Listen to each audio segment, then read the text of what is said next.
La presse et à travers les lignes. Le point, la cote de la popularité du président François Hollande a fortement chuté en mars.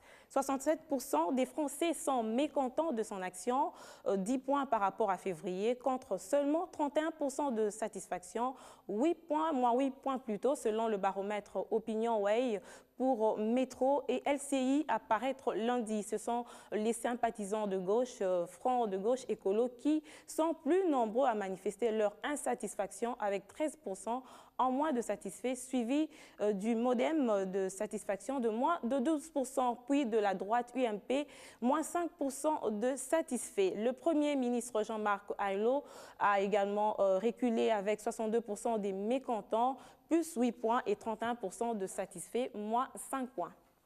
Le Monde.fr, Boko Haram diffuse un enregistrement du père de la famille enlevée au Cameroun, islamistes nigériens de Boko Haram qui ont diffusé lundi 18 mars un enregistrement sonore d'un homme présenté comme le chef de la famille française enlevée à la mi-février dans le nord du Cameroun, dans lequel il appelle l'ambassadeur de la France au Nigeria à tout mettre en œuvre en vue de retrouver ses otages. La voix du père de famille a été authentifié par l'un de ses proches. Il s'agit bien de Tanguy Moulin-Fournier, selon toujours le Monde.fr qui a confirmé à l'AFP cette source anonyme. L'homme qui dit s'appeler Tanguy Moulin-Fournier lit un communiqué en français puis en anglais où il évoque les conditions de vie très dures de cet otage international.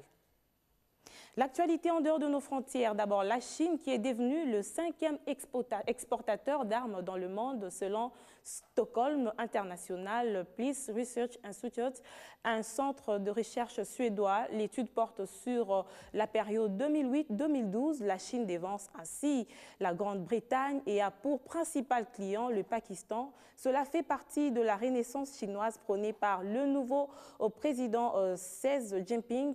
La Chine qui a retrouvé son rang de 2e puissance économique du monde entend également s'affirmer sur le plan militaire. Selon le Spiri, Pékin arrive ainsi juste derrière Berlin et Paris dans les top 5 des marchands des canons.